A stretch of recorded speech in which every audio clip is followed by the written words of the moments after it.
wabarakatuh. Perkenalkan, nama saya Sarah Salsabila, mahasiswa UIN Sunan Gunung Jati Bandung. Di sini saya akan memberikan inovasi terhadap program pemerintah melalui Kementerian Sosial tentang rehabilitasi sosial penyandang disabilitas, asistensi sosial penyandang disabilitas berat. Pembangunan sosial dilandasi fakta bahwa adanya anggota masyarakat, baik perorangan, keluarga, kelompok, maupun komunitas masyarakat yang tidak dapat melaksanakan fungsi sosialnya secara wajar dalam tata kehidupan dan penghidupan masyarakat dan bernegara. Akibat kerentanan dan ketidakmampuan yang disandangnya, mereka mengalami keterbatasan. Salah satunya kelompok atau komunitas tersebut adalah para penyandang disabilitas. Keterbatasan menjadikan mereka memerlukan orang lain serta fasilitas untuk dapat menjalankan fungsi sosialnya. Pembangunan manusia merupakan suatu proses agar dapat hidup sehat dan berumur panjang, berilmu pengetahuan, memiliki akses terhadap sumber daya, agar hidup layak, serta dapat berpartisipasi dalam penentuan kebijakan dan mempengaruhi kehidupannya, meliputi kebebasan politik, hak asasi, dan harga diri.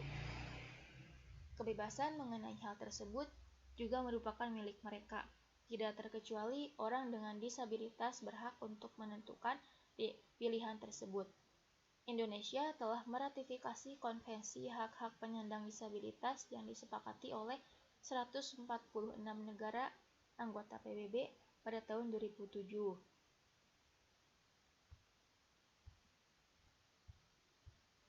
Tujuan dari program rehabilitasi sosial penyandang disabilitas ada dua, yakni terpenuhinya kebutuhan dasar penyandang disabilitas dan terlaksananya perawatan sehari-hari penyandang disabilitas. Lalu pelaksanaan kegiatannya adalah bantuan sosial akan disalurkan oleh Direktorat Rehabilitasi Sosial Penyandang Disabilitas melalui pihak ketiga, yakni PT Pos Indonesia. Lalu yang selanjutnya adalah bentuk rehabilitasi sosial yang dilaksanakan, yakni ada tiga. Yang pertama adalah perawatan dan pengasuhan, lalu ada pelayanan aksesibilitas dan bantuan dan asistensi sosial. Lalu yang selanjutnya ada tahap kegiatan yang dilakukan antara lain. Yang pertama rapat koordinasi, yaitu harus mengkoordinasikan dengan semua pihak agar berjalan dengan lancar program yang sudah disepakati tersebut. Yang kedua ada pemutakhiran data. Pemerintah juga harus mengupdate data yang sebelumnya dengan data yang sekarang agar tidak terjadi tumpang tindih. Yang selanjutnya ada pengusulan dari provinsi, kabupaten, atau kota. Pengusulan ini ditampung di kota lalu disalurkan ke provinsi atau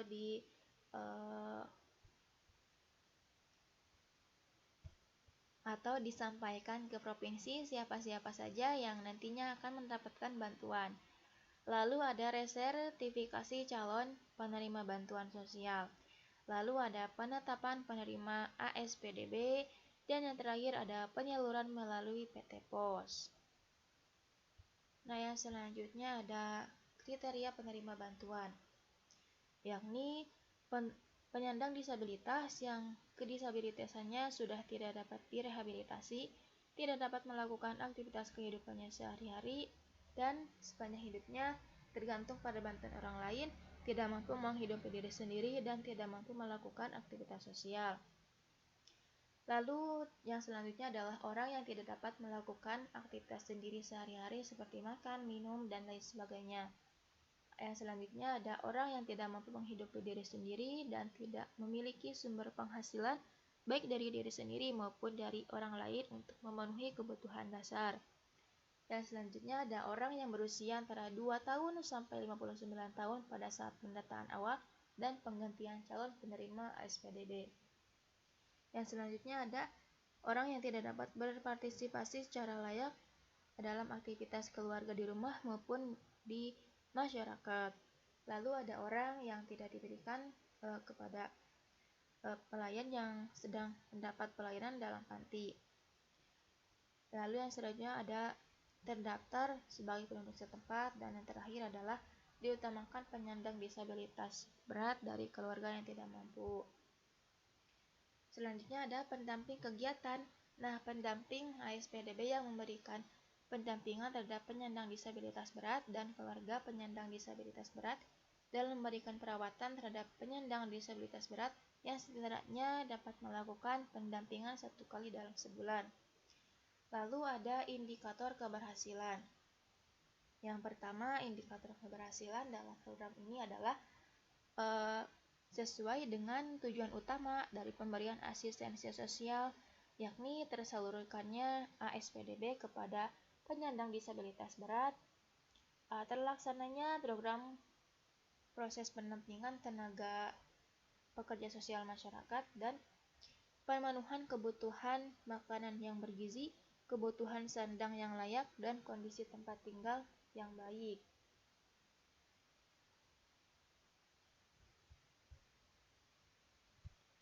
Salah satu wujud perhatian pemerintah terhadap orang dengan disabilitas adalah melalui program asistensi sosial orang dengan kecacatan yang dilakukan sejak tahun 2006. Pemberian asistensi sosial merupakan bentuk kepedulian pemerintah terhadap penyandang disabilitas. Nah, kebijakan ini yang dilakukan oleh pemerintah, Kementerian Sosial terhadap orang dengan disabilitas dalam bentuk asistensi sosial secara lebih luas melalui jangkauan rehabilitasi sosial dengan mengutamakan partisipasi masyarakat. Oleh karena itu, rehabilitasi berbasis masyarakat diarahkan untuk membuka akses pelayanan melalui unit pelayanan sosial keliling, terutama di daerah pedesaan.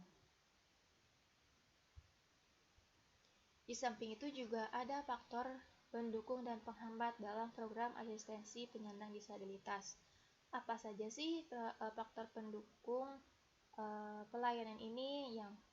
Yaitu adalah program asistensi penyandang disabilitas adalah adanya kerjasama yang berkesinambungan dan terintegrasi antara pelaksanaan di dinas sosial dengan pendamping, keluarga, dan kantor pos dalam penyaluran bantuan. Yang selanjutnya ada penerima bantuan asistensi sosial dengan sabar menunggu pencairan dana walaupun terkadang ada keterlambatan. Yang selanjutnya ada peran aktif para pelaksana dalam mengkoordinasikan segala informasi terkait dengan kegiatan asistensi orang dengan disabilitas. Yang selanjutnya ada peran masyarakat dalam menginformasikan apabila ada anggota keluarga yang menyandang disabilitas.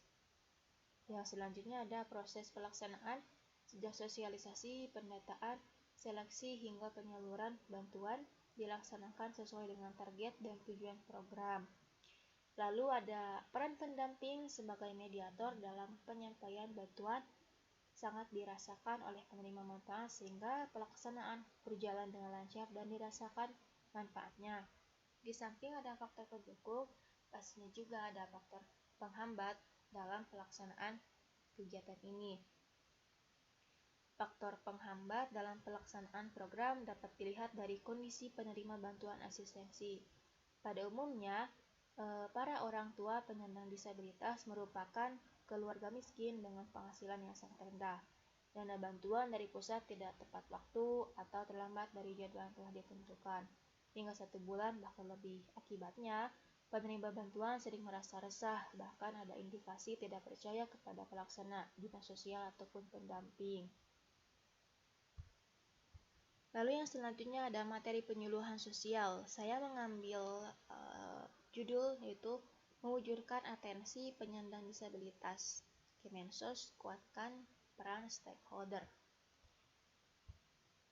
Atensi bagi penyandang disabilitas kedepannya harus dapat menyentuh semua kelompok usia, dari kelompok usia dini hingga usia lanjut, dari strata sosial yang miskin hingga strata sosial yang kaya. Semua membutuhkan pelayanan sosial. Atensi merupakan program untuk mengembalikan keberfungsian sosial penerima manfaat.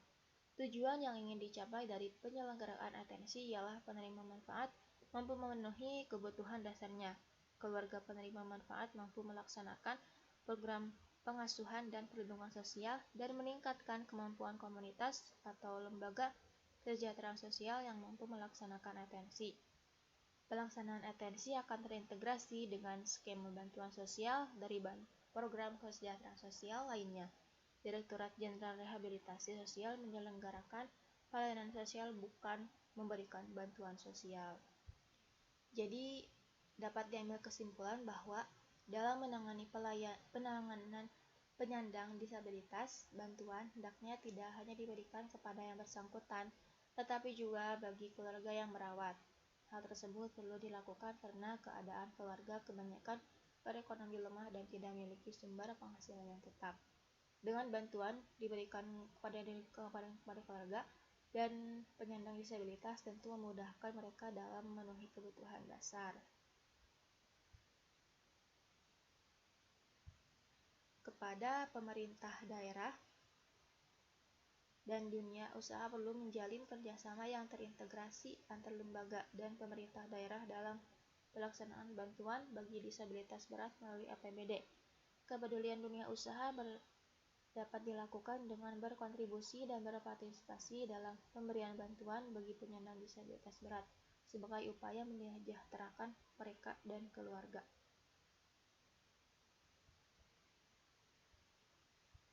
Terima kasih, sekian penjelasan dari saya, kurang lebihnya mohon maaf.